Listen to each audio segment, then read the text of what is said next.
Hey, you dorks, this is Gunnar Hansen, Leatherface from the Texas Chainsaw Massacre, and you are listening to The Dorkening. Hi, I'm Brian Johnson, and although you probably accidentally stumbled across it and have no idea why you're watching it, you are in fact watching The Dorkening. Hello, this is Tom Kenny, voice actor, the voice of the Ice King on Adventure Time, and SpongeBob SquarePants. Ah, meow. Oh, Gary the Snail, too. Hey, guess what you're filling your eye holes and ear holes with? The Dorkening! Oh, I love the Dorkening. Very popular in Ooh, and Bikini Bottom. Hi, I'm Lou Ferrigno. You're watching The Dorkening. And you know what? You don't like me when I get angry, so don't get me angry. You better keep watching The Dorkening. Hey guys, this is Felissa Rose, and you're watching The Dorkening. Hey guys, it's Courtney Palm. We're shooting Death House, and you're watching The Dorkening. This is Anthony Michael Hall, and you're watching The Dorkening. Stay tuned. My friend's going to show you what entertainment's all about, baby. The Dorkening.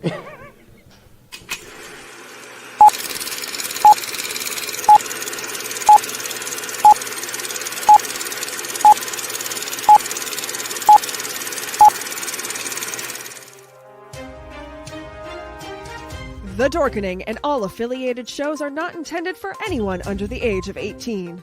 The following may contain discussions or scenes that have adult situations, graphic violence, nudity, strong sexual content, and graphic language. This show is intended for mature audiences only. Viewer discretion is advised.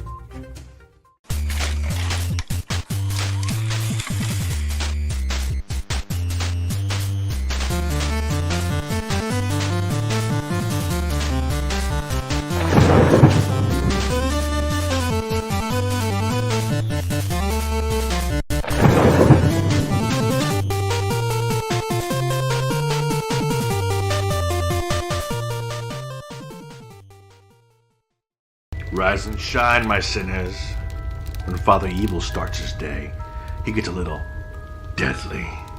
Deadly Grounds coffee has the richest, smoothest flavor you'll find anywhere.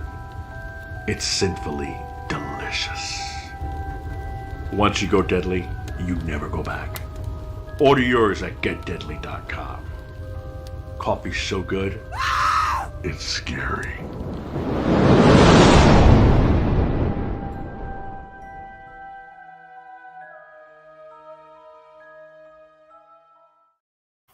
Hey, happy Wednesday, everybody. We have an awesome show scheduled for you today. My name's Leo. I'm the monkey behind the keyboard. And as always, Brandon, how's it going, bud? Dance, monkey, dance! I'm all right, man. How are you doing? How's everybody out there doing? Oh, what? You can't answer me because, you know, we're on the streaming? Oh, okay, never mind. I'm well, thanks. Well, people can answer you. They can post in the comments. Oh, okay. Pretty bold of you to assume I can read. Steven. I'm sure everyone that can comment can read. So, hello, everyone. Oh, don't assume that. Yeah, I was talking about me. I was talking about me, though. Like, I have my wife type in all this stuff beforehand. I don't. This looks like hieroglyphics to me. I don't get it. That's why I hire secretaries to do my. Why do you think I like comic books so much, Steve? Pretty pictures. Holy crap, Ardette. It's the Randalorian. I'm a little short for a Mandalorian. I got the best of both worlds. You got the Star Trek and you got the Star Wars, because tonight's guest is all about both. What are you talking about? Have John tonight too. That's the exact same thing, isn't it? I'm just kidding. You know, wearing something like that could get you phasered in the wrong part of town. You know. Yeah. The John, stormtrooper was aiming. I'm basically stunned by what I just saw with the star there. We're just gonna ask Brandon, how are things on Tatooine? Oh, I hate sand, man. I hate sand, but particularly sand from that stupid planet. Oh my God! Back to you. Well, I got it saved as a picture. I was going to send it to you, but they released a special edition of Boba Fett, the Tatooine edition. So like nothing but sand for it's his Tatooine like 8.5 fucking hours. Like the stuff my nightmares are made of. Is it from the holiday special Boba Fett, or is it just? No, Boba it's from the Book of Boba Fett show. Okay. Yeah. May the Force RW, be you with brought you. an awesome guest with you. Yes, I did. Oh my gosh, ladies and gentlemen, if you've never heard of this guy, what have you been living in a cave or something? Ladies and gentlemen, I am proud to present Dan Madsen. Hey, everybody, live long and prosper. May the force be with you. Love it, love it. So you get a lot of fans that it's either Star Wars or Star Trek. Personally, I love both, but you're in a rare instance that you've had careers in both, which is that's true. amazing. Actually, it started with Star Trek, and from the success of Star Trek, I got the license to do Star Wars. So it one helped the other along, and then the other one just became 3 times as big as the first one. So yeah, it's but I love them both. It was back in the day. I'd always have people trying to do interviews with me, and they'd say, "Well, which one do you like best?" And they always try to pit Star Wars against Star Trek, but really, they're so different. You can love them both and still. Yeah, one's the future and one's the past. Amen. Yeah. And if you enjoy sci-fi, there's no reason not to love both. Yeah. It's shouldn't be if or that. It's just both are great in their own way. It's That's true. I mean, I'm sticking to it. Ironically enough, I mean, considering that the very first Star Wars movie we ever got was the chapter entitled "A New Hope," out of the 2 franchises, I do feel that Star Trek is the far more hopeful of them. Like that's part of the appeal of Star Trek to me, is just like this fantastic futurist, like looking at society and saying, like, wouldn't it be great if? And I agree, it would be great. Like, that's the ideal, man. That's what drew me to Star Trek. I've always loved Star Trek, and quite frankly, I like all the Star Treks, but none of them hold a candle to the original series for me, because that's the one that introduced me to the Star Trek world, and I got to know every one of the main cast members really well, and I just have a lot of fun memories, growing up and watching the original show. So that was long before DVDs and videotapes and such. So I used to come home from school, and it would come on at 4:00 in the afternoon, and I had a cassette tape player, and I'd put it right underneath the big TV, right by the speaker. And when the reruns would come on, I would tape the whole show so that later I could just at least listen to it. Couldn't watch it, but I could listen to it. And so my mom had to be quiet in the kitchen, not bang pans and stuff, And she got a dirty look from me. It's like, I'm taping. You're in there, and all of a sudden you're like the world's best boom operator. Like, hold for room tone. Yeah, exactly. Yeah, I used to do that with like BJ and the Bear and Dukes of Hazzard, taped to Mork and Mindy or whatever. Yeah, and then you'd listen to it later on, and you could, if you watched it and then you listened to it after, you could kind of visualize it because you had seen it. Oh, this is where he was doing this and that and the other thing. We have, obviously, you guys. You look like some of you are. I'm probably older than every one of you. You're 3 older. You're 3 years older than me, and I'm the oldest one in the room. Is that right? Besides you. Yeah. Don't let this whole like Tim Allen, the Santa Claus situation fool you. I'm younger than I look. Like, when people see my wife and I out and about, she's only 3 months younger than me. Some people think that I'm robbing the cradle, but I like to think it looks like she's robbing the grave. Well, at least you're smarter than you look. That's the most important thing. But yeah, Star Trek and the Batman '66. Oh God, I love Batman. Were 2 shows that I watched with my dad, and I have fond memories of both of those shows and my dad. And the thing about the 2 that I always like to compare is how they used those colored gels to make like the walls purple or orange or red or green or whatever. And somebody told me that both of those shows came out right about the time color TVs came out, and they did that to sell color TVs. So they did, yeah. It's something I always love about the original series is the colors. It's so bright, and as much as, I realize there's a certain audience out there that doesn't love this movie like me, but Star Trek the Motion Picture was so dull in look compared to the original series. However, I love Star Trek: The Motion Picture, and especially this new director's edition that just HD came out. version. Stunning, absolutely stunning. Yeah. I think when that movie came out, I was still in like junior high school or something, I believe. And I just remember seeing like every comic book had Star Trek the Motion Picture ads in it. It was either the one with the ship and the little squares of all the people, or the one with the rainbow thing. And I'm like, oh my God, I have to see this movie. And when it came out, I thought it was fabulous. But then you compare it to Wrath of Khan and you compare it to all the other stuff, and then it suddenly is a crappy movie. But I don't think it is. I think it's a wonderful movie. I agree. I still love it. And this new version that just came out makes me love it even more. There are moments that run slow, but I still, and it brings back lots of memories for me, because I stood in line all day to go see the first showing of it at a big theater here in Denver. And then after it was over, I went and had dinner with a friend, and then we came back that night and watched it again. So nice. Yeah. It's so funny that the Next Generation recycled the music from that movie. I'm like, when Next Generation came on, I went, I've heard this theme somewhere. Gene loved that music so much. That's why, he wanted to reuse it for every opening of every episode of the Next Generation. And I don't blame him. That Goldsmith score is really, it's a great theme song. So I love how Jerry was definitely one of the great composers. He composed. This is where I'm going to get slapped, but I'm the in-betweener when it comes to the franchises. Because in between Star Trek and Star Wars, there was this little franchise that came out, as we know, called Planet of the Apes. And Jerry. No, I've never. What is that? I've never heard of it before. Explain in great detail. Come and visit me on Capture Beat sometime, Brandon. I'll tell you all about it. Well played. The first thing I was a true blue fan of was Planet of the Apes. Yeah. I loved those movies. I built all the model kits. I had a poster of them on my wall.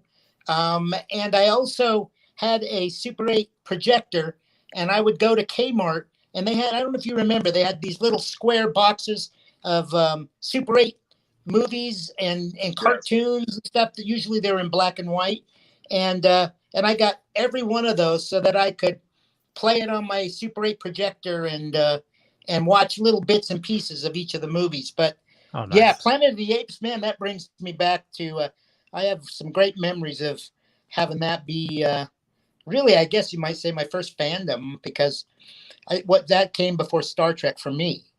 And then Star Trek and Star Wars later. But that's another case too of two different franchises showing different versions of what the future could be. Yeah. It was nice in 2014 when they finally did the crossover between Star Trek and Planet of the Apes. The Primate Directive, I think is what it was called.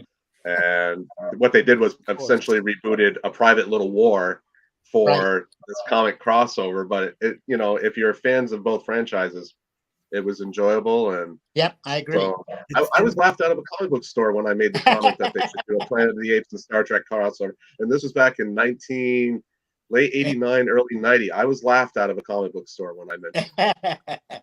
What's funny is you can't think of Planet of the Apes and Star Trek without thinking of one powerhouse company that has made a reboot, Mego. Yeah. Oh yeah. If it wasn't for Mego, the Planet of the Apes and Star Trek, I mean, we talked about this a couple weeks back on our Toys We Grew Up With podcast. But yeah, I mean, when Mego kind of went away, I don't remember how old I was, but I was like, what do you mean Mego's gone? And then, that other company tried to rip Mego off and make those figures. And then Marty Abrams is like, whoa, if you want Mego, I'm coming back or whatever. So, they were all the Planet of the Apes Mego figures and all of the Star Trek Mego figures, And then, I had some of the superhero ones too, like Captain America and Superman and Batman and those. Now, do you have any of that stuff still, or is it all gone? I might have some in a storage space in my mom and dad's basement somewhere. I still have all my.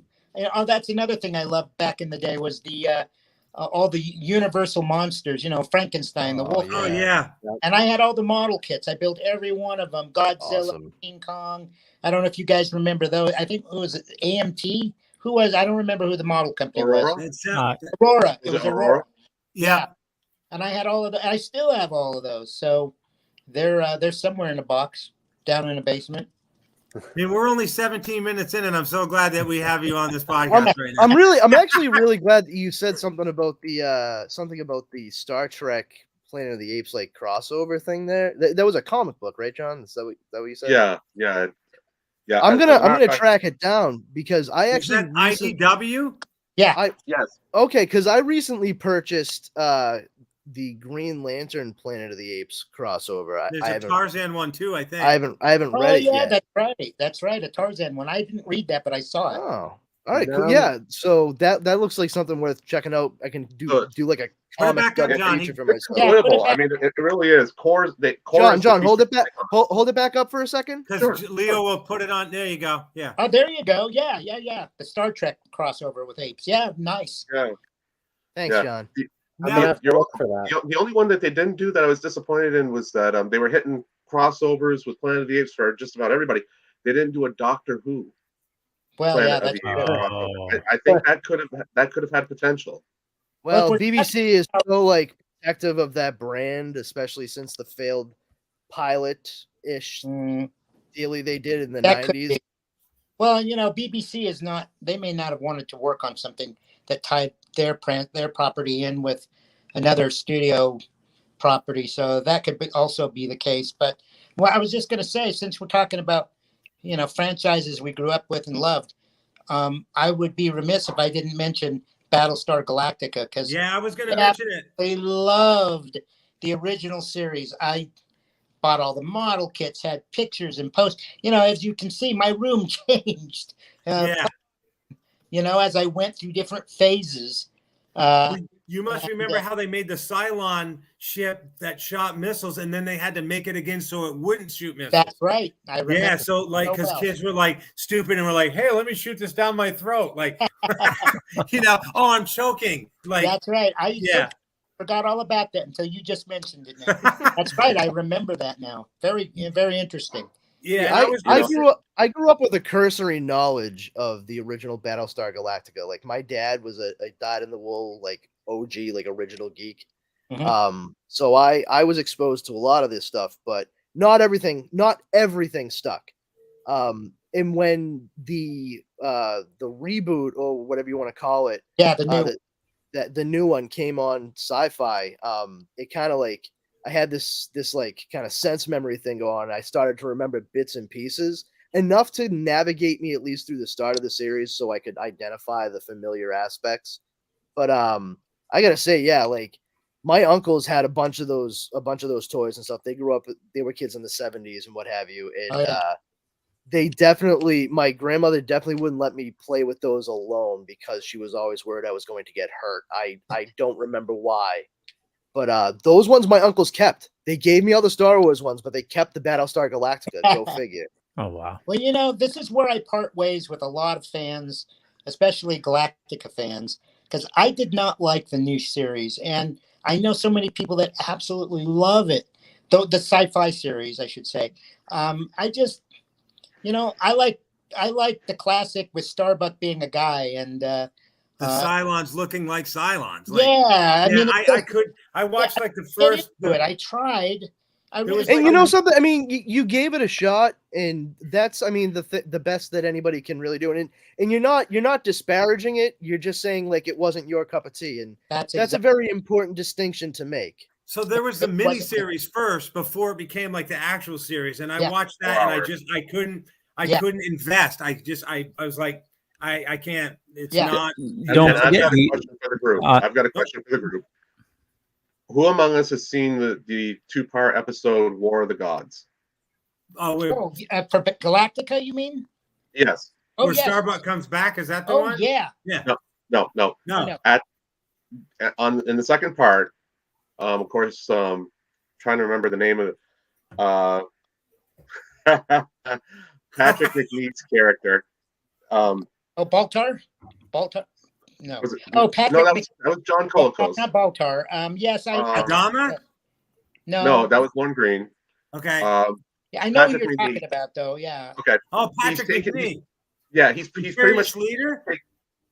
No. Colonel he's taken over Ty. the whole- I'm sorry. I just want to say the name of somebody in Battlestar. Hey, give me just a moment. I could get there, but I don't want to waste time. Was he on Buck Rogers?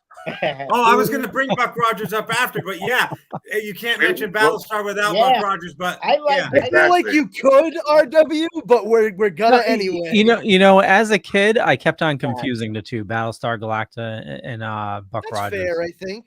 Yeah. As a kid, for sure. But then Well, you know you can't who does forget everybody think- What who was was the in the little ship? robot name on Buck Rogers? I forget. Tweaky. Tweaky. Tweaky. That's Yeah. it. That's Yeah. it. Yeah, Twiggy, Twiggy, right? Yeah. But Tweaky. I'm just curious. Tweaky. I want to take a No, poll. Twiggy was the actress. Yes. In War of the Gods, the second part, they look inside this crashed ship, and they don't want Sheba going in.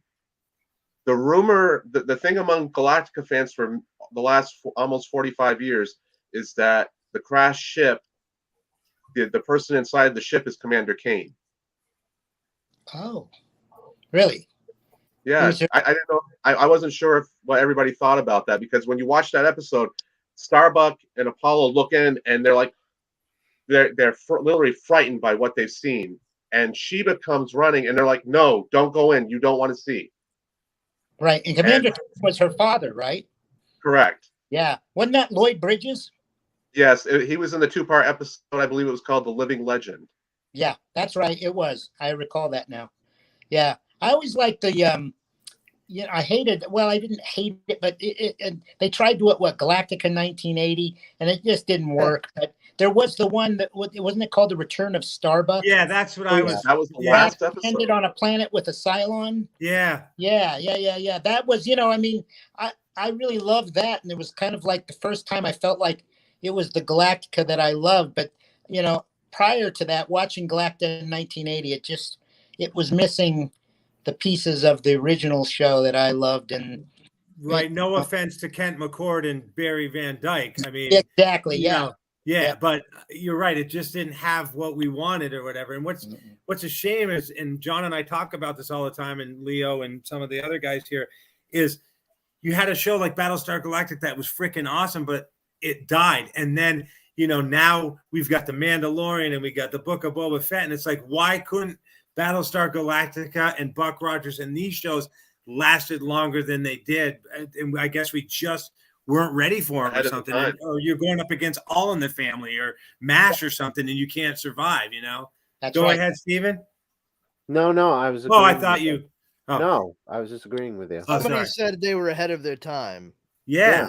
That's exactly. Yeah. The I mean, phrase. I think they that was were my signal of the disagreeing. visual effects today that Lucasfilm was able to utilize are light years beyond what they had then. But still, I think the effects were good enough in Galactica and Buck Rogers too, for that matter, that, if they could have just kept up good writing and good stories, those shows maybe could have survived. But I don't know.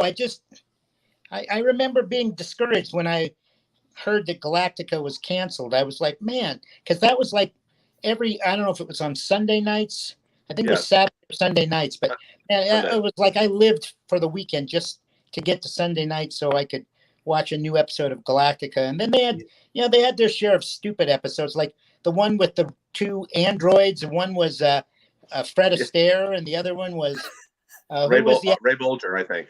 Yeah, Wasn't it Ray Bolger. Yeah. And it was kind of like, I remember watching that. My cousin was with me watching that, and we were both looking at it like, okay, that wasn't their best episode, And well, now we know why they got canceled. Yeah, there you go. Exactly right. So Dan, you mentioned one thing, it being a show, and then comparing that to like Star Wars. Star Wars, they redefined special effects. But Battlestar Galactica, for the special effects it had for a TV show at that time, was like worlds beyond anything. Well, It was John just amazing. Dykstra from Star Wars went over to Battlestar Galactica for one reason, that they had good effects, because he kind of was like, "See you, George. I'm going over here." and that would be where Chris Rock got that comment. Back George in the Lucas day, is going to there sue was somebody. there was some sort of a story about about being Battlestar Galactica being sued by Star Wars because they claimed it was a ripoff of the Star Wars film. And do you guys remember anything about that? I remember reading about that vaguely in the paper. Yeah. I don't know if it was Fox suing Universal or what it was, but there was some sort of a story, whether it was true or not, that they said it was so much a copy of Star Wars that it was blatant, and there was some sort of a lawsuit threatened, maybe, or I don't know. Well, Glenn Larson, as we know, liked to steal all kinds of stuff. So, like BJ and the Bear was kind of every which way but loose. Yep. And so on and Alien so forth. Smith and Jones was Butch Cassidy and the Sundance Kid. Yeah, so Glenn's like, oh, I can take this idea, throw it in a blender with some other stuff, and recycle it and make a show out of it. Fall Guy, Hooper, not for nothing. That's exactly what George Lucas did to create Star Wars. That's true. I was just going to say George Lucas did the same thing essentially. Ooh. And it's funny because hold on a second. So actually you are right. So this is coming from copyrightsworld.com. 20th Century Fox, Universal Studios. Why is all these pop-ups? Go away. I don't want Copyrightsworld.com. Yeah, that has to be an exciting website. 20th Century Fox sued Universal Studios for stealing 34 distinct ideas from Star Wars. An example, Skylar, a character from Battlestar Galactica, sound familiar? Skywalker was one of those most, if not the most important characters in Star Wars. 34 counts of copyright. Yeah, I mean, I remembered it because I loved them both, and so I was kind of like, well, that kind of sucks because I do like them both, actually. Yeah, they were different enough though, but yeah, it's funny about George Lucas is he took everything, put it in a blender, and made Star Wars. But then if somebody even remotely steps on his toes that he already stepped on someone else's, he gets all like, lawsuit. And I'm like, you did the same thing. Go ahead, John. Basically, I have two things, and I'll try to not take up 30 minutes, but I'll try to take at least 29. Anyway, keep it under 29. Basically, first thing is, initially, you get caught up in that whole thing about the Star Wars Battlestar Galactica. But when we look at it now, Battlestar Galactica was actually taken from Eric von Dakian's book Chariots of the Gods, because it proposed the idea of the ancient astronaut theory that we now populated the Earth. Yeah, that's true, actually. And I had read somewhere too one time, and I'm not really an expert on the Mormon faith, but I'd heard that Glenn Larson was Mormon, and he had brought some of the elements from the Mormon faith, the Book of Mormon or something, into the storyline of Battlestar Galactica. Yeah, and I don't know what those specifically are, and I'm not a Mormon, so I haven't read their Book of Mormon, but I clearly remember there being some stories about that. Well, I always thought that Adama was a play on the Adam, the Hebrew for Adam. It literally means like progenitor of mankind, like father of mankind. So, I get it. People who were like steeped into their religion, they always find ways to like sneak little things. And I don't mean sneak like in a mean way. I mean like Easter egg it. You know, like I'm a big fan of like, regardless of what anybody thinks, like I like Orson Scott Card's Enders series and his Shadow series that relates right to it. And he's a Mormon, and he had to go off and do his whole missionary thing. He was in South America. So it becomes a very important plot point that his main character essentially becomes a missionary going from planet to planet. And I'm like, yes, space Mormons. Wait a minute. Haven't I seen this before? I didn't know what that. Was your second thing, John? Well, the second thing is that, to go back to the fact that Glenn Larson appropriated other properties for his shows, he was brought in, and this goes back to the focal point of our show tonight, and I'm going to let our guests finish it. He was brought in as the showrunner on The $6 Million Man, and he wanted to take Steve Austin in a more James Bond direction, which is why if you watch the first three telefilms, they're markedly different. 2 and 3 are markedly different from Cyborg, the Solid Gold Kidnapping and Wine, Women, and War. And so ABC turned to a gentleman to save the show and reboot it, turn it around. He went back to the pilot and went back to the initial scene of Steve walking and chewing the matchstick and said, that's the way this guy should be. And Dan, who is the name of this gentleman? That I think you're referring to Harv Bennett. That is correct. That's funny. Harv very well as he got on board Star Trek. You know, I don't know if you ever heard the story of how he got involved with Star Trek and why, but I think it was his wife. He and his wife were having some marital difficulties, and she was threatening to leave, and it was breaking his heart. And he knew that she loves Star Trek, so he got. I don't know if he approached Paramount. Paramount approached him about doing the new Star Trek film, and he said he took it on, especially because he knew that would keep his wife with him.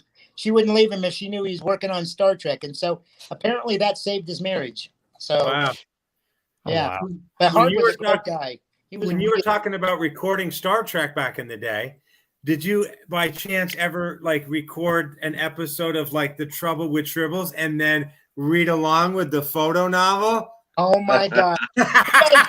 Down memory lane here. You're crazy because I don't have most of these things anymore. I have every one of those photo novels, and I used to just devour those and look at every picture. I mean, that brings back such good memories. Look at the beautiful photos in there. Oh, I remember those. Those were like heaven because there was no such thing as VCRs then. No. You couldn't rewatch the episodes when you wanted. So these books were kind of like a way of like being able to go back and see the whole episode. And oh man, I love those books so much. I had every single one of them. I also had Battlestar Galactica as well. They made photo novels of that too. I have the rest upstairs. I just brought a couple down, but I have all 12, and then I have the Buck Rogers one, the Battlestar Galactica, a whole bunch of the other ones, the Mork and Mindy and so on. But yeah, I would read these for hours because, like you say, we didn't have a VCR back then. So you pick this up for, I think it's $1.95. My eyesight's really bad. Yeah, $1.95. So $2 you can read the Star Trek episode. But beautiful. Oh, like, they're just gorgeous. The 70s and 80s, as I say all the time, had some of the greatest stuff. Like it really did. You know, those were the good old days. And you know, everybody might say that about when they were growing up, but you know, I see everything that today, and everything's instantaneous on the internet and such. But you know, and now you have the streaming services and everything. But you know, there was something to be said about growing up in a time when you had to watch the show when it came on TV, and you had to go to the theater to see the movie, and then if you wanted to see it again, you had to go back again. And movies, I'm referring now to like Star Wars. You know, they were in the theaters for I don't know a whole year or so. You know, so you know I miss those days in some ways because it was a more innocent time, quite frankly. And I know that people are like, get out of your old man, get back, get up with the time. But I know people say that to me all the time. They're like, that's because you're an old man. And I'm like, no, the 70s and 80s, you weren't there. Yeah. You won't understand. You know, sounds exactly like something an old man would say. Well, you know, one thing, and actually I was talking to my wife about this actually just yesterday, because I bought a Atari game complete in box in on eBay. Oh, cool. Nice. And, so talking about video games of that time, and it was definitely an era where we had to use our imagination more. Yes. You know, and we don't really have that now. No. You know, now you have like video games where you can see, you know, everything, but back then you relied on the art, you know, for like the manual and the box art and everything to imagine what you're, you know, playing with. I just like the fact everything didn't come out so frequently and there wasn't so much of it. And I'm not saying that I don't enjoy it, because I love The Mandalorian. Book of Boba Fett, Yes, thank you. Yeah. Vindication. And I'm really looking forward to Obi-Wan. I think that's going to be a good one. Yes. But I think my point is that, when you had to wait 2-3 years to see the next movie, it just made everything so much more special, and you were anticipating it, and there was the build-up. And now it's like, you can stream the whole show at one time, or you've got this show and this show and this show all coming on at the same time. And they've got how many different Star Treks now, and how many different Star Wars now. And I in some ways, I suppose that's good. It's like, you like Star Wars? Well, man, you got a whole universe to choose from now. But I still like I still like the having to build up the anticipation and wait. There for used the to movies be. to come Did out. you feel the same way that we did when we went to walk out of the theater for Empire Strikes Back? We were Yes. like, oh my God, we got to wait 3 years. I know. We got to wait 3 years to find out about whether Darth Everything Vader was is built up. Skywalker's father. Yeah, what's going to happen to Han Solo? That's really what the main difference. Like, once it becomes an expected cyclical thing, it takes exactly like you said, Dan. It takes it from being something special to being something like essentially run of the mill. Yeah, and that's rough, especially because you can still feel that weird drop off between the original trilogy and the prequel trilogy. You can actually feel that shift occur, and ever since the end of that, it has been that when we get Star Wars. I mean, it was awesome to get Force Awakens, and then just to have bing bang boom, like so many Star Wars like things put out in theaters nonetheless. I mean, you are going to force feed everybody the stuff, and for hardcore fans, that's well and good, but for the general movie going audience, that's a bit much. It's probably a bridge too far. For me, it's like I would describe it as the difference between going to a nice restaurant and ordering your one meal, or going to a cafeteria where you're like, what do you want? Do you want the Mandalorian? You want the Book of Boba Fett? You want Obi-Wan? You want Andor? It's just like I don't know. It's lost. Restaurant versus buffet. What's that? Said just a normal restaurant versus a buffet. Yeah, that's it. Yeah, buffet. That's what I meant. Yeah. So and it's like a fast food restaurant. I know there's others who disagree with that, and that's fine. I do love, if Obi-Wan is really good, then I'm going to be glad that it's coming on right now, because I'll really be able to enjoy it. And Mandalorian just blew me away. I was like, I was starting to lose a little bit of my passion, and then suddenly Mandalorian comes along, and I'm like, holy crap, Star Wars. When they introduced Luke, oh my God, it was it gave me goosebumps, Yep. Yeah. So I had a couple questions. One, talking about Star Trek and how we have an abundance of Star Wars and Star Trek right now. What are your thoughts of them bringing back the original series with Pike, and recasting obviously Spock and Uhura and the one, yeah. I'm actually, of all the new Star Trek shows, that's the one I'm most. I've only seen a few clips and things. I love Anson Mount. I really liked him on Hell on Wheels. That was one of my favorite Western series. And then it was like cool that it's like I turn around, and he's like, now he's going to be in Star Trek, and I think he makes a great Pike. And of all the shows, that's the one I have the most hope for, and I hope it doesn't let me down. I hope it's what I want it to be, because and I've said this before. I mean, Discovery's not my thing. I don't hate it. It's just not my thing. So from the trailer, it looks like Spock isn't logical. It looks like he's more human. So that kind of confuses me a little bit. Yes, it does. I agree. I have to see the show before I can say for sure that I like the way they portray him or not. But yeah, I mean, I agree with you. I see that as well. But I guess it always comes down for that strong main character. And I think Anson Mount can really can really bring alive the role of Pike, and that's the thing I'm most excited about seeing, quite frankly. Now, hold on a second. Yo-Yo says, I would say it's more like a la carte than a buffet. Yes. And, Yeah, you know what? To sort of perfect that analogy, the a la carte versus a very nice like 4-star restaurant. You go to a 4-star restaurant, it's going to be a set meal that when you sit down and you finish it, you're going to be satisfied. You're going to be happy with this very good meal that was prepared for you. At a buffet, you're also hungry. You pay your $12 to get in or whatever, and then you just grab as much of the food as you can pile on your plate, even though you know you're not necessarily going to eat it all. And then by the time you're finished, you've eaten way too much and you don't feel good. You actually feel the exact opposite, but still terrible as you did when you walked through the door. That's exactly what we're talking about. You got it. That's exactly you just described my feeling right there. Nice. I have a question.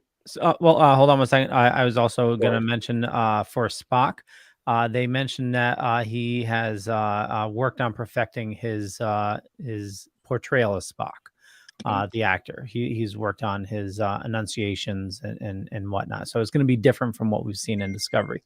Well, you know what? One of the things that I would mention to you is that this last full trailer they had for Strange New Worlds, there are moments where they have Spock talking on there, and I swear to God, I thought they used Leonard Nimoy's voice. Wow. I mean, it really, there was 2 or 3 times I remember thinking, is that Nimoy? Was that Nimoy? I mean, he's got Nimoy's voice down really well, and not all the time, but there are moments when I could have sworn that was Nimoy's voice on the trailer. Nice. Wow, that's excellent. Steven, you had a question? Yeah, I did. I had a question for Dan. Everyone was talking about how the movies back in the past had, you had to wait a long period of time. With Star Trek: The Motion Picture, you had to wait from 79 to 82 from movie to movie, and with Empire Strikes Back, you had to wait 3 years for the next one. And now with, all these movies in the current now, you have to wait like a year for the next one. You know what I mean?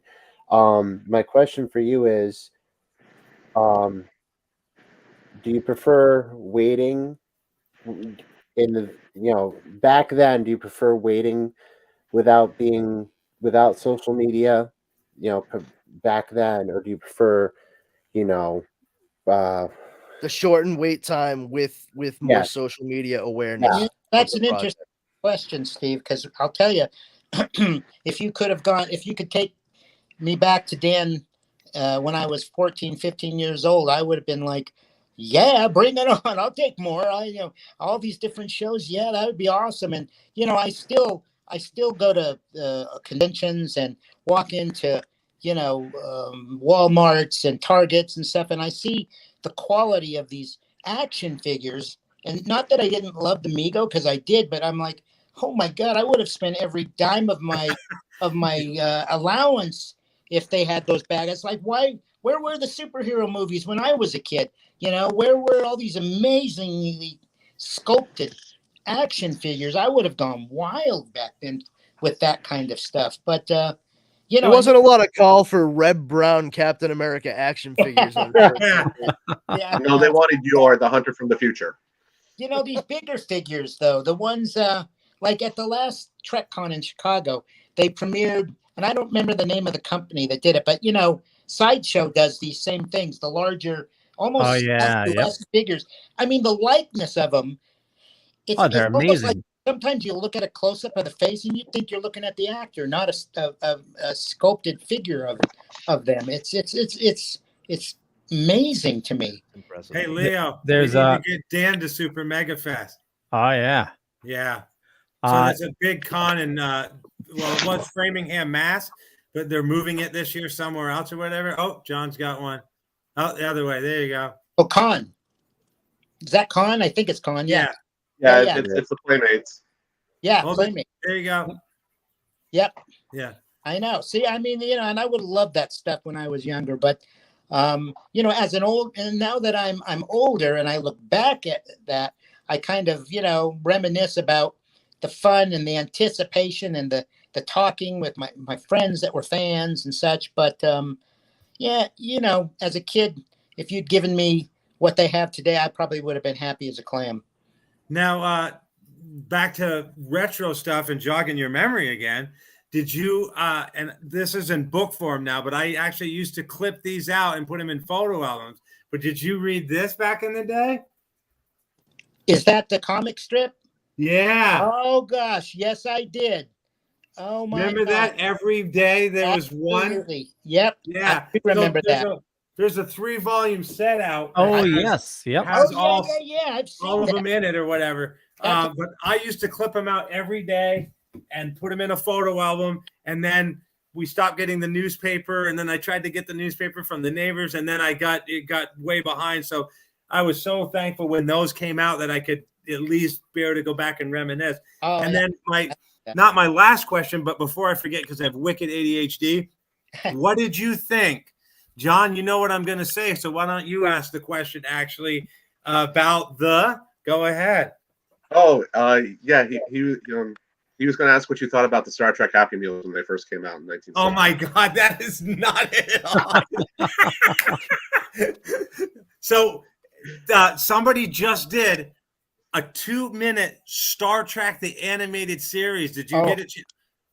What did you think of that? That was awesome. Talk about bringing great memories of the animated show up to now the next generation. I mean, whoever did that was absolutely freaking, amazing. They were brilliant because that looks exactly like how they would have done the next generation animated series. And right down to, I love that music they put in the background. It's the music from the animated show.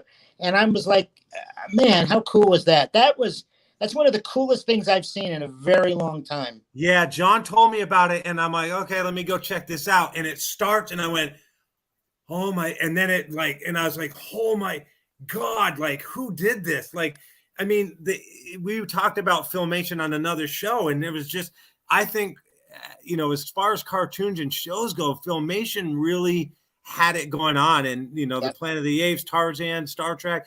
But it would be so cool if someone could get the rights to do the next generation and, Star Trek like that, because it was just, but we really wanted to know what your take was. But I was blown away by that. I'm not kidding. That was incredible. I watched that and I thought I saw the picture. It was like the YouTube thing or whatever. It's the image of the animated Picard. But I mean, the minute it comes on, I was like, oh my God, this is incredible. Yeah. And here's a silly piece of nonsense. The day that I initially saw it on YouTube, I had just got done watching the slaver element. It was the one that featured the Kazinti. Oh yeah. And who do we have on the bridge of the next generation? Kazinti. Yep, exactly. Yeah, no, it's a shame that I'm talking about it in such glorious terms, and I don't know the names of the people who did that. I should, and I'll have to look them up because they should be given credit for that. Because John, I think John knows. Do you know Justin John? T. Lee? Justin T. Lee is the creator of the clip, and he has a production company called Gazelle Automations. Excellent. Well, Justin, congratulations. You and this is coming from Dan the Man, Justin. You made a master. I know others who absolutely thought it was brilliant too. So it was, and you don't know you need something until you see it. And I would never have thought, well, I need a next generation animated show done like the original series. And then I watched it and I'm like, okay, when can I watch another episode? Yeah, I know. Well, so speaking of animation, I absolutely love it. So I'd like to know what you think of it. What do you think of Lower Decks? Oh, I'll be honest with you. I've only seen a few episodes, and so I haven't gotten fully into it. Everyone I know, though, who has watched every episode has told me that it's absolutely brilliant, that everybody who is a Star Trek fan from original up to modern, that there are so many cool things thrown in there. It's on my list of things to kind of binge watch here very soon. Yeah, They give my boy O'Brien his due propers. Yeah. Oh, yeah. and No, I'm looking forward to actually sitting down and just literally binging on Lower Decks because it looks very cool. And I haven't actually had a chance to see Prodigy yet, but I hear great things about that, and it looks interesting as well. When I first saw the animation of the characters, I thought, man, that is Star Wars. That's not Star Trek. But it's gotten some really positive feedback from Star Trek fans, as far as I can tell. Nice. What about Picard? Oh, I love Picard. I do actually. I mean, I absolutely adore it too, but so far, second season, excellent. But I will say this, and it's not a knock because I love the show and I love what they're doing this season. But it does kind of feel like First Contact, like part 2. Like it's crazy. Well, and then next, what is it? Third season, they're going to have Next Gen there, all of them on. So I know that's kind of Wesley. I enjoyed the hell out of this show. It's been so good. Well, so that shocks me a little bit because we had Michael Dorn on and we asked him if he would do Picard, and he was like a hard no. He was still vying for his own show. Yeah, he was throwing you off there on that, but no, I think that got me re-energized for the third season for Picard because that just looks. I can't wait to see them all together again like that. I mean, it was awesome to see Riker and Troy and Picard all meet together and have Data back and everything. But the one thing though that's interesting that poor Wesley Crusher got left out again. Yeah, where's Wesley Crusher? Nobody. Will Wheaton's I mean, nowhere to be. It is. They do have him doing like the Star Trek like talk. Yeah, the Ready Room on. Ready Room. But I mean, to have Paramount Wesley Plus. come back, I would welcome Wesley grown up. I'd like to see him come back. When was the last time we saw him? Like at the table in the wedding? Yeah. At the wedding in First But Contact? he's supposed to be like this time being, though, right? What? What? I'm not. Yeah, he left with Tell me more. The last season of Next Generation. Didn't he leave with that traveler? I don't recall that. Your memory is better than mine, so I don't remember that. Is it? No. I wouldn't go that far, Dan. Let's not put the cart before the horse, okay? They can create any. Spock died and he came back. They can do anything they damn well want. If they want Wesley back, they can bring him back. I've got a question. Let's just not like confuse and conflate the terms memory and imagination. You got that, Leo? No. Okay, so Memory Alpha, it was the Traveler. Yeah. Let's see. See, isn't the internet a beautiful thing? You can just sit there while we're talking and boom, and then all of a sudden here comes all the information right. Well, you can always tell because mainly we're like this, and then Leo does this. And you know that he's looking stuff. It'd be great. Just like have Will Wheaton be on just for like a couple of seconds, and this as soon as he's on, Picard is just there. He's like, "Shut up, Wesley." Yeah. And that's, speaking of, Will just posted a thing that he said, "No, I'm pretty much done with the shut up Wesley's. Like, don't come up to me and say shut up Wesley because I'm pretty much done with it or something." He tweeted it out, so I don't know if he was serious or not. I would never do that anyway. That's He'll so rude. You come up and say that to him, he'll give you a Will Smith slap and say, "There you go.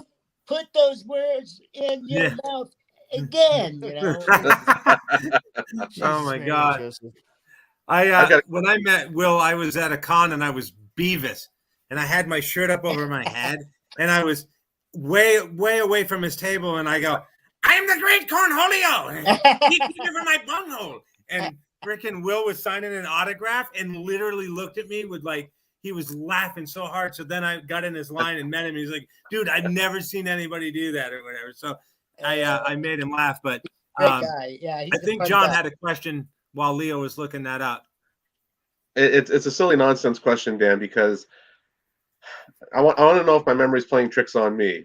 In 1984, it was June of '84. I went with my mother to the Capitol Theater in Montpelier, Vermont, to see a double bill of Gremlins and Star Trek 3. Mm-hmm. When we were watching before Gremlins, one of the trailers that they showed was for Star Trek 3.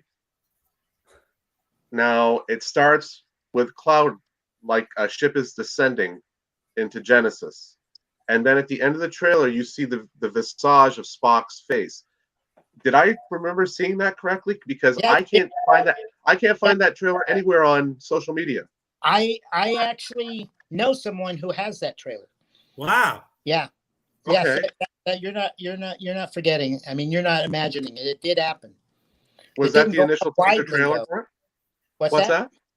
I said it wasn't. It didn't go out widely. I don't know why. They only showed it in a few places, but that was a real trailer. Wow. Okay. So, that wasn't featured okay, on I need. any of the Fox editions. Dan, I will give you the highest of fives if you were just like screwing with John. Like, oh no, it's totally real. I know a guy that has it. Absolutely, dude. You saw that, and like you sign off, you're like, dude, I cannot believe he bought that. I didn't mean to screw with you there, but yeah, no, I know that's. I mean, I know it's a trailer, so I do remember it, and I know somebody who has it. So now, Dan, you said your buddy or your friend or whatever. Oh, go ahead, Leo. Yeah, hold on. So Yo-Yo says, I know it's a surprise, but Leo is right. So I was a huge Next Generation fan. So the Traveler did return in a episode called Journey's End. So I remember. So in the television episode Journey's End of Star Trek Next Generation, Wesley Crusher leaves the Enterprise, drops out of Starfleet Academy, and joins the Traveler. This is the last episode where Wesley makes an appearance on the show. They do mention that he does return in 2370. 2370 Cadet Crusher resigned. He eventually returns in 2379 to become a full-fledged officer, holding the rank of Lieutenant Junior grade. So he did come back. So yep. So they could bring him back to the card. So he came back, right? Yep. So Leo, he came back. This was just a giant waste of our fucking time. Thank you. Phenomenal. He did leave with a Traveler, though. You know, he was like some time being. Hey, we bust chops. It's what we do, right? So Dan, At least I know that's what I you- do. I don't know. Dan, I know you said you only had an hour, and we're almost Right. there. Unless you have more time than that. I got two quick questions. I'll take two more questions. I have enough time for two more questions. All right, and they're not very serious, so no That's worries. all right. One, it was one of the most significant bummers of my lifetime to find out that it had closed just 5 months before my arrival there. But had you ever visited Quarks in Las Vegas? Oh, yeah, absolutely. I was there for the grand opening. Oh, that's for you. We were covering it for the magazine. I mean, we were there. We were invited to the grand opening and got the royal tour and had the Quarks bar and went through the whole Star Trek experience. And we did a whole big feature in the Star Trek Communicator magazine about it. So, yeah, I went many times and was there on the grand opening of it as well. Fantastic. Hey, last question, Brandon. I What was missed your other it by question? that much. What was your other one, Brandon? And the other one was it's just a Star Wars thing. At this point, like you've seen like everything Star Wars, right? Yeah, Have you yeah, watched like the Clone Wars and Mhm. all that jazz? Okay, great, fantastic. I haven't, but it's good to know that you have. And what I'm gonna ask you, like seriously, at this point, when you hear anybody with a New Zealand accent in a Star Wars project, do you automatically assume they may be some kind of clone or genetically engineered being created from the DNA of Jango Fett? Because that's what it seems like at this point. You know what? I've never thought about that before, but now that you bring it up, it's going to be in my head every time I hear anybody new. Even like with a New Zealand accent, I'm going to think. even in the Bad Batch, Yeah, the girl, I Yeah. turned to my wife before they revealed anything, and I was like, "Yo, $5 says that she's gonna be like a genetically engineered or altered clone to be a girl. Why do they have New Zealand accents? So when are accents genetic? I don't understand this universe. She hangs around with the other clones that have It the makes no accent. sense, Leo. Don't try to make it make sense. It's So silly. So Dan, in all the stuff that you've done, the magazine you created, all the people you've interviewed, been in the Star Wars movie. I mean, you've done a bunch of stuff that we haven't even touched the surface on, but you obviously got to get going or whatever. What thing of all that stuff are you like, I can't freaking believe I did this? What would that like, oh my God moment from a kid who was 14 years old, reading photo novels and recording Star Trek on a cassette and doing all this stuff, and you grew up and you did all these things, and you look back at being 14 or 12 or whatever going, wow, I can't believe that I grew up and I got to do this thing. What would that be? I've been very lucky. That's for sure. There are three things that I would give you an answer on that. Number one is, of course, getting to have a cameo in a Star Wars movie. I would never have dreamed that would happen. Unfortunately, I'm in the scene with one of the most unpopular characters in the Star Wars franchise, Jar Jar Binks. But hey, I'll take whatever I can get. So, so is Liam Neeson. Well, No yeah, there you worries. go. That's true. Liam was as well. So that would be number one. Number two, I guess would probably be, actually there's four. Number two would be the first time I was invited to Skywalker Ranch to interview George Lucas. And I'm escorted up the stairs into his palatial office. And I'm sitting there on a couch with him, asking him anything I want to ask him about Star Wars. Willow was kind of coming into the scene at that point, so we talked about that. But yeah, I mean, I at one point I sat there, I remember thinking, I asked the question and George is starting to answer. I'm thinking, holy crap, man, I'm sitting here in George Lucas's office on Skywalker Ranch with George and me, just one-on-one, asking him any damn thing I want to ask him. And that was a pretty cool moment, and I knew it was at the time. Let's see. The third thing would be when I visited the set of Indiana Jones and the Last Crusade, and getting to sit on the set and interview Steven Spielberg, who I'm a huge fan of. And I would interview him, and he would say, "Oh, just a minute," and then say, "Steven, we're ready to shoot." And so he'd go out, and I got to watch them shoot, scene with Harrison Ford and such. And then he'd be like, "Cut." And then they'd start to set up the next scene, and he'd come back over as if we had never stopped and say, "Now, what was it you were asking me?" And I'd tell him, and boom, we did that for an hour. With maybe 5-minute, 10-minute moments where he had to be away to film something. So that was a cool moment. That, and then also getting to interview Harrison Ford, all dressed as Indiana Jones. That was a little bit of a oh my God moment. Let's see. Yeah, those would be the three things I guess that I can think of. Do you remember what scene that was that you were watching? What does it matter? Yes. That scene during Spielberg was in the library. This was the Last Crusade, when they see the big X on the floor, and they're they're pounding it, and the little librarian dude in the books, and stops. That was the scene being filmed that day. See, that the reason I asked is so next time I see him go boom, I go, Dan's in the background there somewhere. You can't see him, but he's watching this right now. I tell one time we were watching it, and I told my wife, I said, if that camera would just pan over a little bit to the right, you'd see me standing right there. Yeah. Now, would you come back again and talk to us again? Of course, absolutely. Awesome. I've enjoyed this. You guys are so much fun, and we can talk about things beyond just Star Wars and Star Trek. I mean, old games, things. Nice. Yeah. And Dan, the next time, please sandbag me to make Brandon happy. Please sandbag me when I ask you a question, because Brandon is so enamored with sand and Tatooine.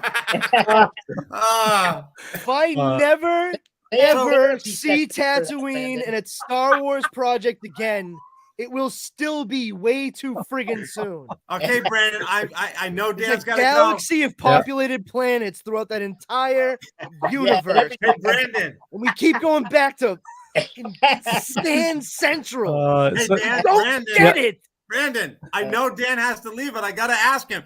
Dan, No, what did you shut think up. of Rogue Shut One? Oh, What did you think of Rogue One? That's all right. You're making me laugh. It's okay. What did you think of Rogue One? Oh, I loved Rogue One. I You and I we clearly are going to have fundamental Brandon differences hates of that opinion. movie. Oh, no, that was so good. I despise. I hate Rogue One with every inch of me. And I'm not a very tall guy. I'm a Pog Irish dude. I hate it. Hate is not a big enough, strong enough word but I don't want like an SAT one to describe it. Like mega loathe. I mega loathe that fucking Well, you know, I movie. will give you this, Brandon.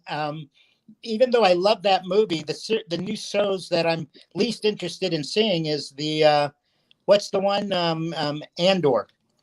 Yeah. I thought that character was good in the movie, but I don't know that.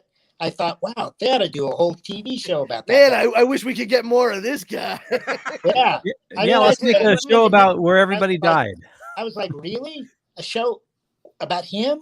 He's the lead character? Really? Dan, now watch, I'll probably be blown away by it. But here's the thing: the way you feel about why are they gonna do that show? That's exactly the way I felt before Rogue One came out, and then how I felt while watching Rogue One, and then still how I felt after I saw Rogue One. I hate it so much.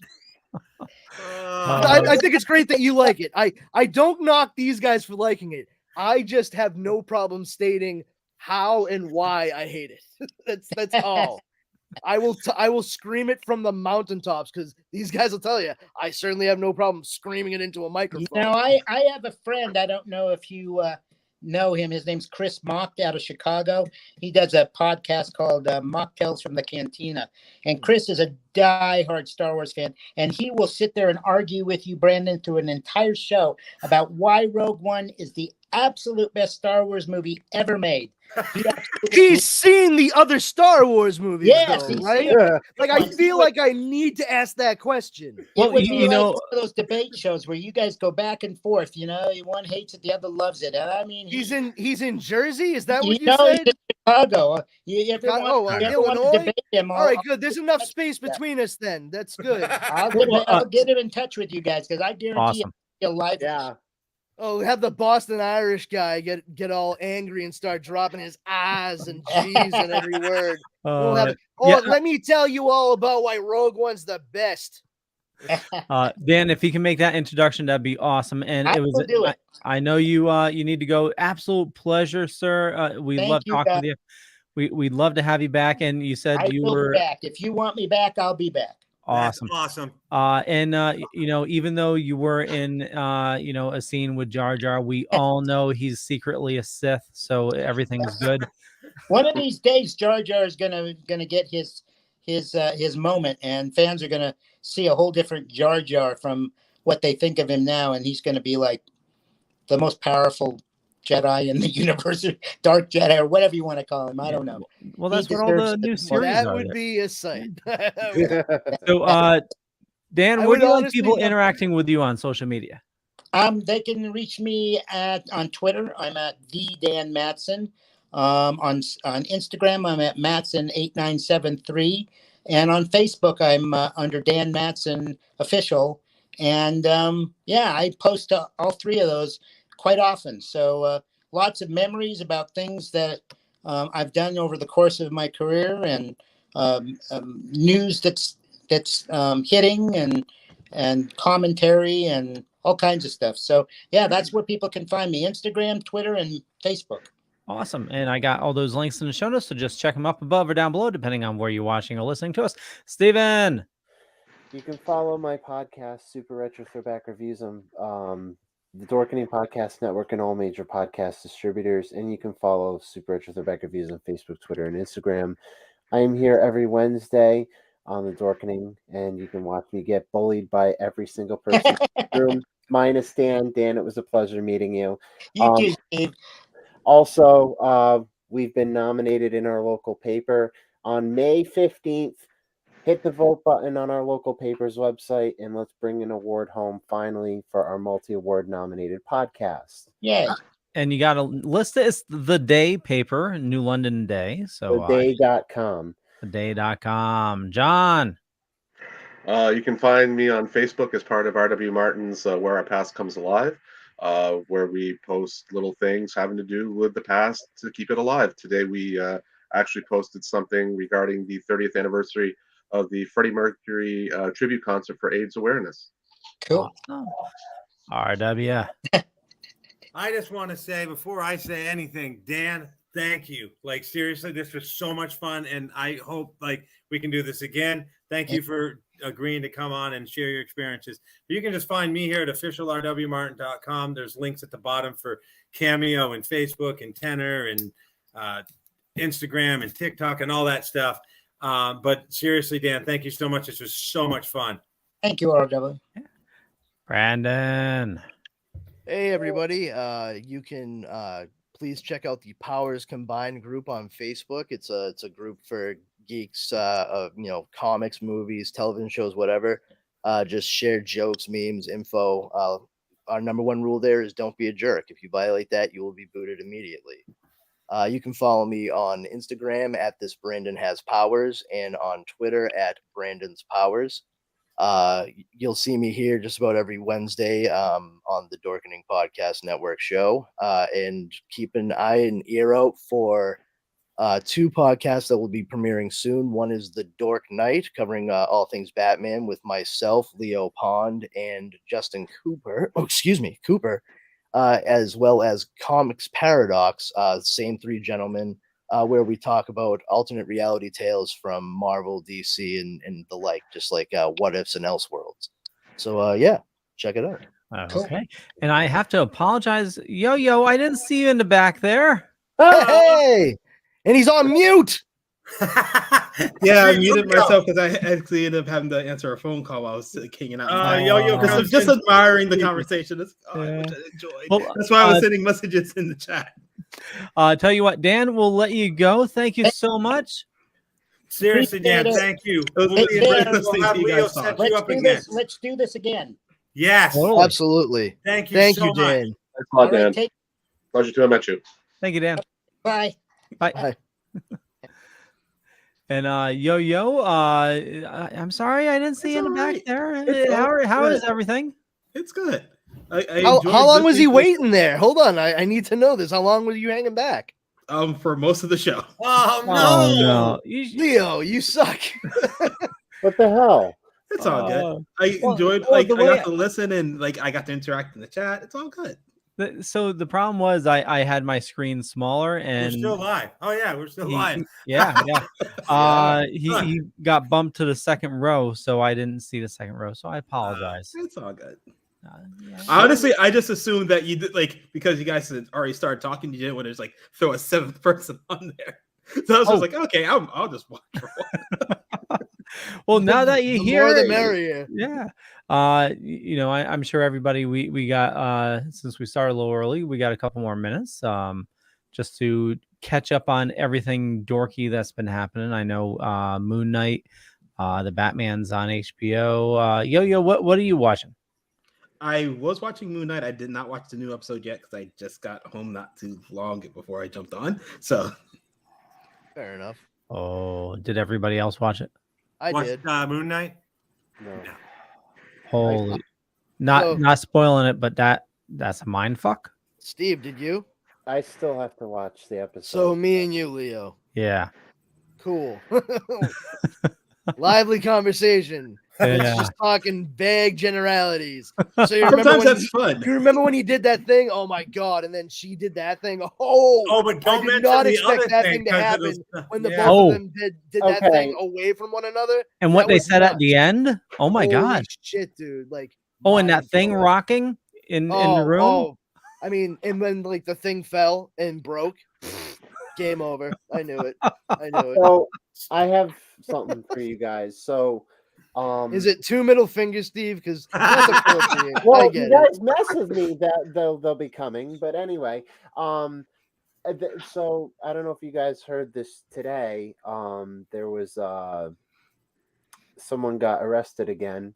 Yeah, Ezra Miller. Yeah, it's actually old news, Stephen. If you watch Splash Page, if you would have watched Splash Pages yesterday, we broke the news. Yeah, but he's mentioning it like we're talking. We're talking about the fucking.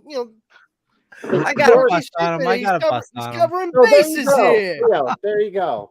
Yeah, that's the spirit. He's like, oh, look what I just found. Yeah. I made that happen. With me, you got him.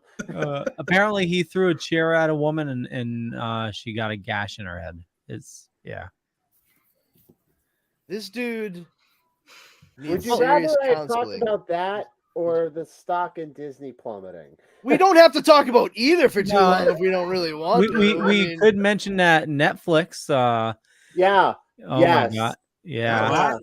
Netflix Oh. what? So Yeah, so People Netflix sharing had passwords. Netflix had a bad quarter. So they're gonna start cracking down on people sharing the passwords. So Because that's the issue, not them raising prices and then expecting people to not go, do I really need this? they Yeah, lost or keep on putting 54 out crappy billion content. in market value. yeah, so would you rather pay $20 for the same thing that's on Netflix every freaking year, or do you want to share your password and risk getting your account, Well, shut down? also a big part of it is, I'm not going to start watching a Netflix show because they're going to cancel it, first Yeah, season. they are notorious for it. We talked about this today in our podcast, the Yeah. same exact thing. Why get invested if they're gonna? I mean, I don't mind if they have like a few seasons or a couple seasons and it's like a complete like a realized story. You know what I mean? Like Yeah, but it- half the shows aren't real. Mindhunter. yeah, no. Oh I'm- yeah, I'm- Dara loves Oh. that show and she is so frustrated. Like I'm reading articles about, they're talking about, oh, well, if we had a season 3, this is what we were going to do. And it sounds so awesome. And they're not doing a season 3 because they friggin' broke down the sets. It's just, I mean, me and my girlfriend are finishing up Breaking Bad. We're almost done with season 4. We're on to season 5, and then we're gonna jump onto Better Call Saul, and they're putting in new episodes every day, like every week after the new episodes come on. well, it's the last season right now. Yeah, but how long is that gonna last? I mean, because like you said, seasons come and go, and we were on edge when we were trying to watch all of Supernatural. But thank God that lasted, because we trucked through all 15 seasons. So, but oh man, yeah, I had to pump the brakes at like season 12 or whatever, or season 13. I was like, wait a minute, their mother is alive now? How many times Wasn't did her that death like- the whole reason they were doing this? I'm genuinely confused. I was like, I need an adult. Explain this to me.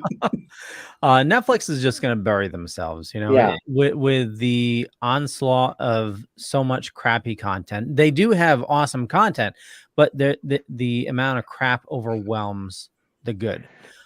With them canceling seasons, Tom says, they're considering advertising. When you're looking at considering Netflix, and then, you have things like HBO Now, or HBO Max, which is amazing. Discovery is a pretty good watch as well. and that's going to Discovery merge Plus. with HBO too. Discovery's going to merge with HBO as well. So, I mean, Yeah. they're Netflix, Disney. Yeah. Netflix has some good stuff, but you're right. Like, there's so many services out there right now. Like, again, I just added Roku and IMDb TV. There's so much stuff on there to watch for free. And every now and then you have to watch a commercial for 30 seconds. But when I was growing up and you watched TV, you had to watch commercials too. So, whatever. But Yeah, I mean, I honestly, like, I have Hulu with live TV and like no ads. But even with no ads, like, you will get like 2-minute long ads at some point during the show, and quite frankly, it doesn't bother me. And when we do get those breaks every once in a while, because it's only on certain shows, you can never predict it. It's exactly what you're talking about, like R-Dubs. Like, I'm kind of like reminiscent and nostalgic for when we had those long breaks. You could run out, try to grab a drink real quick, and get back in before the show came back on. Like, your I brother actually or do sister, that, like, 'cause- it's coming back on, and you're like trying to balance a bowl of ice cream and like a glass So of like root beer. when it goes Scoop. Yeah, Shut I'm up, watching shut up. something. It goes to commercial, and they'll tell you how long you have. So it's like a minute and 50 or 45 seconds, and we watch TV upstairs. So I run down the stairs and I go 45, 44, 43, 42, 41. I open the fridge. I grab that 37, 38, 38. Slides into the back of the room. 35, running up the stairs. I'm like 10 seconds to spare. Then the next commercial, I'm like, I have to pee. 42, 44. Well, and the good thing about Hulu, it'll tell you like 7 ads, and like 4 of them are the same ad. It's Liberty, liberty, liberty, liberty. It's the same with YouTube. It's the same ads over and over again. See, I have YouTube Premium because I have YouTube Music. I have not seen an ad on YouTube in the longest time. I have YouTube Premium as well. I'm like, that's ads on because you YouTube, they guys still pay do for that? I just watch on Brave and I get barely any ads. So if you watch on Chrome, you get a ton of ads. But Brave, because it blocks like your data that they use for ads, there's a lot of ads that won't show. One thing they need to get rid of, which is ridiculous, is having these shows that are cable channel only. You know, like Blacklist, you can only watch if you have cable TV. There was cable TV. Or a live cable or a live TV. Yeah, Blacklist like won't appear on like Peacock. There was a show that I was looking Yeah, forward to yeah, you seeing have on- to have Hulu Live, or like Comcast or something like that. There was something I was looking forward to seeing on Hulu, and they had to wait for the season to finish. Yeah. And it said you have live TV only until the season finishes, and it was from the creators of American Horror Story, but it was not American Horror Story. It was called American Crime Story, and it was their third reiteration of it, because the first iteration was The People versus O.J. Simpson, and the second iteration was the assassination of Gianni Versace, and then the third iteration, which is what I had to wait for because I didn't want to pay for the live TV, was impeachment, which they did the whole Bill Clinton thing, which I did not sleep with that woman. Kind of feel bad for Monica Lewinsky if they're doing that show. So it took her a while to get over that. Like, but so it's a good series if you wanted to check it out. It's from the creators of American Horror Story. It was weird. The other day we were watching Roku and we were watching Quantum Leap, and it goes to commercial and it's like, come to Bivens in Springfield, Vermont. And I'm like, how? What? So there's like a Springfield commercial on Roku, and I'm like, how did that get there? Like that? I can answer that. Oh, go ahead. So actually, for part of my day job, one of the things is working with the companies, and there's companies that all they do is collect data, and they'll sell that data to other companies, and they'll merge it with like your traffic idea and this whole thing for like that's like the big thing in marketing now is identity resolution. Like RW Martin, like they know you're like at that IP, but they only know a bit of information. So it's like puzzle pieces. So they'll go to another system that has another piece of data, then another system has another piece of data. So they'll merge, find out where you are, and then deliver you ads. Yep. So like somebody else watching at that exact same time in California is getting a California commercial because they know what commercial to play for the person in that area. Oh, and specifically like more geared towards who you something are. that you might actually go to or visit. But like advertisement's fun. Yeah. Targeted marketing. Yeah, one thing I've noticed, like I've moved into a different tax bracket. So my ads have like completely changed now, which is crazy. Well, I shouldn't be getting any ads at all then. I'm surprised you have electricity, bro. Wow. Oh, God. Anyway, Thor: Love and Thunder. Oh yeah. Thor: Love and Thunder, indeed. Yes, it looks very good. I cannot wait to see it. I believe that what happens insofar as Jane wielding Mjolnir is that she visits New Asgard, and likely where the pieces broke apart and fell, that's where they've remained, but it's become like a tourist attraction at New Asgard. And she probably touches one of the fragments and she is deemed worthy, so Mjolnir pulls itself back together and she possesses the power of Thor at that point. Like, that's best guess. Because the thing is, like, when you think about it, even though it's broken up fragments of Mjolnir, it would still be enchanted. So Thor would still be the only person that would be able to pick up those fragments Therefore, they just stayed there. You know, they had to like build the No point in thing time did around he it. try picking it up. So yeah. Yeah, Makes like sense. he was like, "Well, my hammer's broken. I guess I better go get a new thing. See you later. I'm going with my friends Tree and Rocket." So I have a question for you, Rabbit. guys. I'm gonna Rabbit, Tree and Rabbit. Thank you. Sorry, I said the right name. I'm gonna pull up the trailer, and Can you mute the Guns N' Roses part? Oh, I'm gonna mute the whole thing. okay. Yeah, because I don't want to get us like yanked. Copyright. I'll do the voiceover while we're watching. No, It's you going to won't. be unbelievable. No, you won't. You've done enough tonight. You've done enough. Are you happy now? You've done enough. Are you happy now? Okay, so I'm just gonna skip forward.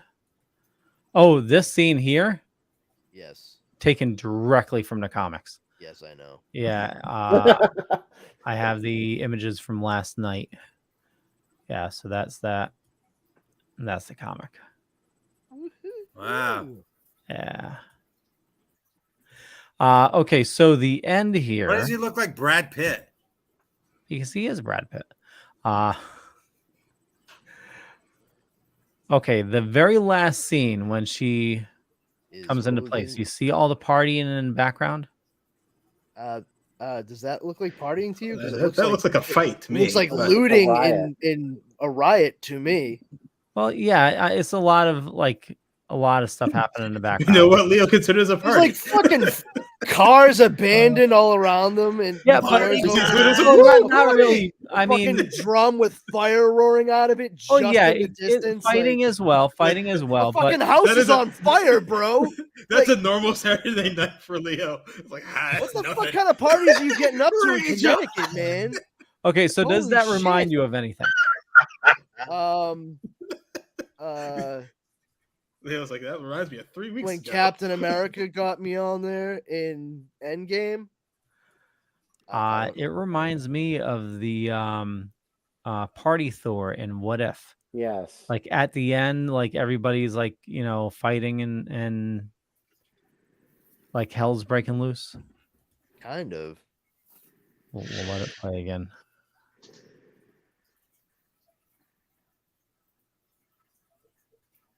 I don't know, man. Well, we know that they're bringing What If into Doctor Strange. Yes, So- indeed. So Yeah. it's a we'll long see. shot. It's a We'll long see. shot. kid. Yeah, we'll see in 2 months, right? Hell yeah, kid. I mean, if you think about it, I read this online that this trailer and this movie now have the record of shortest release within each other. Because I think it was Iron Man 2 had the record for trailer and movie release time window. Okay. I think it was like 3 months Okay.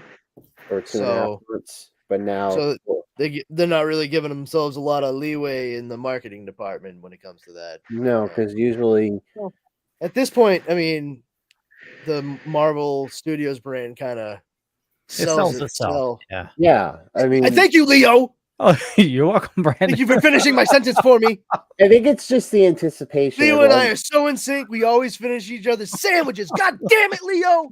I think it's the No, that's not how that ends. anticipation that I don't think a trailer was warranted. Everyone knew a trailer was coming, but people knew a trailer was imminent. I think Marvel knows the hype machine, the hype train is just barreling down on every movie, that they can release a trailer whenever they see fit and everyone will be happy because Well- they know the views on, Endgame. The trailer for Endgame. They knew the views on the trailer for Spider-Man No Way Home. They knew the views on the trailer for Doctor Strange. No matter what, they can release it the day before the movie comes out and people will be happy. Morbius, Eternals. But Hold on. you're talking Morbius is not like no, Disney. that is Well, Sony. Morbius That is doesn't Sony, not fucking Marvel that's Studios. Sony. Oh, you mentioned Spider-Man, so that's why I mentioned Morbius. Okay, well, Yeah, that but Morbius is not linked with like Hey, Disney. as far hold as, like, on. advertising. I want you Or to put is it? I want you to put Jeremy's comments up on the screen right now. Hold on, let me move the comments. Thank you, Jeremy. Thank you. You listen to me and you listen good. See? Fuck. Those are not Brandon's ramblings. Those are fucking rants. All right, get it straight. Thank you. Jeremy, it's actually Brandon and Leo's. I was trying to push them both to the side so I can get a word in edgewise. Because Well, you know, I I'm sorry, Steven. Were you talking? Yeah, I fucking.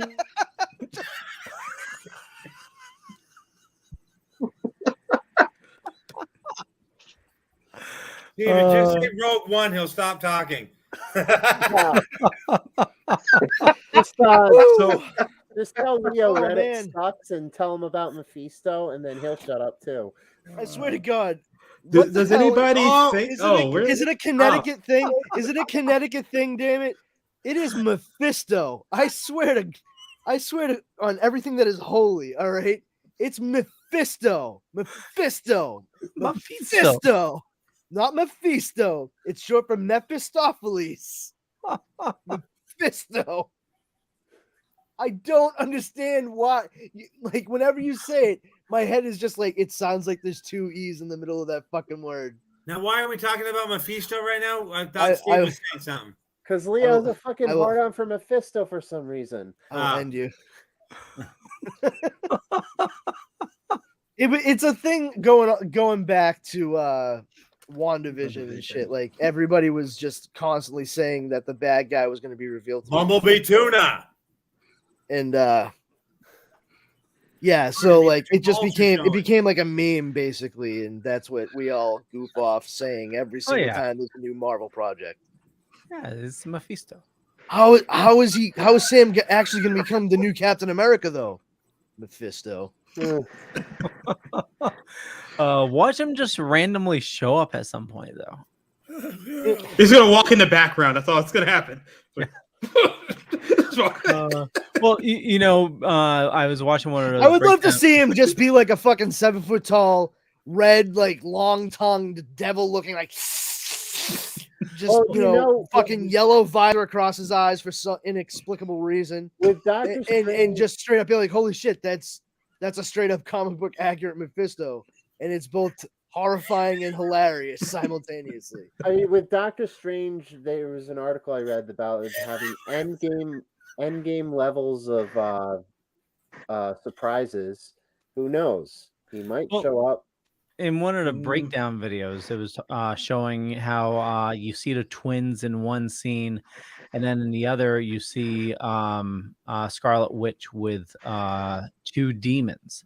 There's one in the foreground and then one in the background that you can see, but it looks exactly like the other one, like it's twin demons, and the children are supposed to be demon spawns from Mephisto.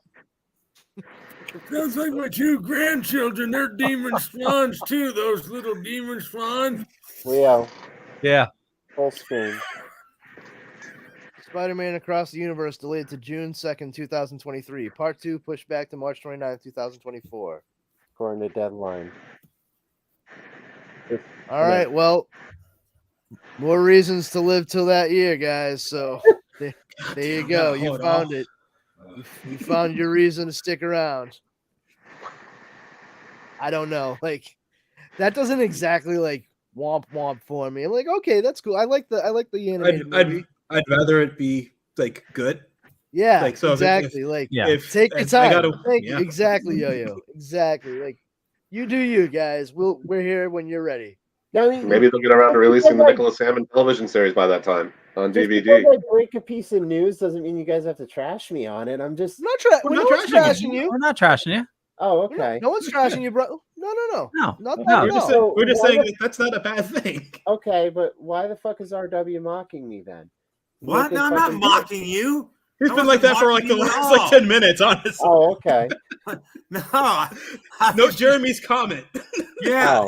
I was trying to be all like Like, Steve, just get yourself a post-it and put it over wherever RW's square is on the screen. You're fucking golden. Problem solved. I'll do that next week. Wow. And I just want to make sure I say this before we go, because I promised I would. If she makes it all the way through, I just wanted to say to Steve's girlfriend Sammy, how you doing, Sammy? There you go. Thank you very much. I appreciate it. We should wrap things up. This has been a lot of fun, and we already did the round down, except for Yo-Yo. Where do you like people interacting with you, Yo-Yo? Yo Saint Laurent on Instagram. That's the best place to find me nowadays. Awesome. With that, we'll catch you guys later. Bye. Peace. Bye, everybody.